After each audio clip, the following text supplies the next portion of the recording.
What's up, Cowboys Nation? You won't want to miss this. What's happening behind the scenes at the Dallas Cowboys is leaving fans in shock. But before we reveal all the details, make sure to hit that like button, subscribe to the channel, and turn on the notification bell so you stay up to date with everything. Here you get all the inside info about our beloved team. Without further ado, let's get straight to the news. The Dallas Cowboys entered the offseason with a clear goal: to find an impactful wide receiver to pair with CeeDee Lamb. But so far, the attempts to strengthen this crucial position have been, at the very least, disappointing. Stephen Jones, the franchise's COO, even said the team was looking for an explosive number 2, a piece that would truly complement Lamb and bring more dynamism to the offense led by Dak Prescott.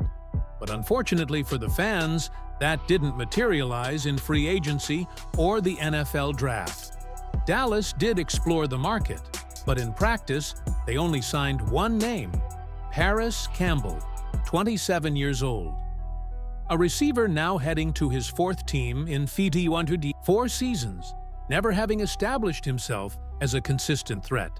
Besides him, the team signed 2 undrafted wide receivers, who, with all due respect, are unlikely to make any real impact on the main roster. The question hanging in the air is direct. Who's going to share the responsibility with Lamb? Who's going to take the pressure off Dak Prescott, especially in decisive moments? The site CowboysCountry.com revealed that there were conversations, though superficial, about names like George Pickens from the Pittsburgh Steelers. A move like that could still happen. But for now, the receiver group includes Jalen Tolbert, Ryan Flournoy, Jalen Brooks, and Jonathan Mingo, none of whom currently inspire much confidence. Dallas continues to scan for options. Names like Jameson Williams, Michael Pittman, Jalen McMillan, Cortland Sutton, and even veterans still available in free agency like Keenan Allen or Nelson Agholor have been mentioned as possible reinforcements.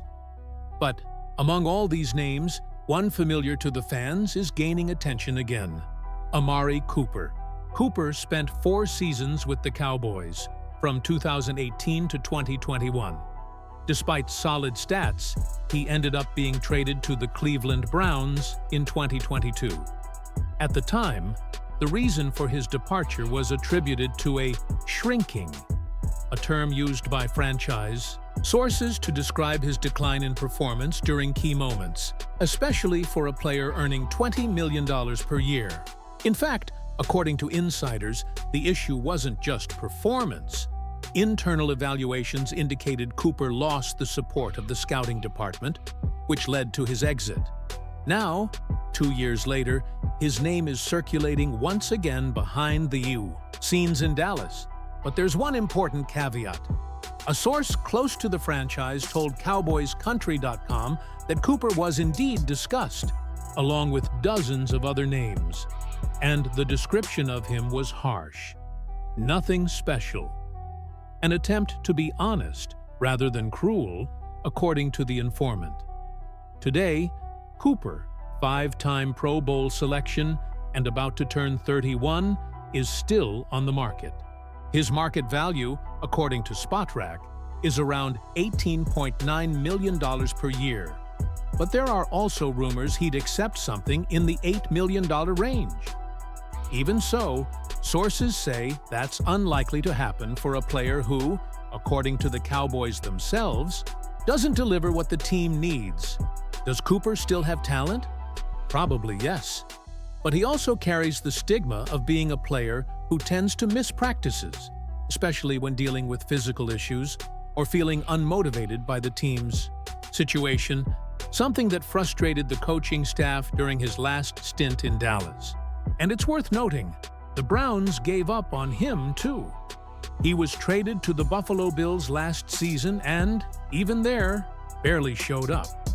In the playoffs, he stayed on the bench. 3 teams, same pattern. So why are there still fans dreaming of Amari Cooper's return? Because the desperation for a reliable wide receiver is real. And in times of scarcity, any hope seems better than standing still. In the end, the Cowboys know what they have, or rather, what they don't have at this moment. And even though Cooper is considered nothing special by decision-makers up top, the team might end up giving in to pressure and take a chance, simply due to a lack of more reliable options. The NFL is a league where never say never is the rule. And even if Dallas gave up on Cooper in the past, the future might force an unexpected reunion, not out of nostalgia, but out of pure necessity.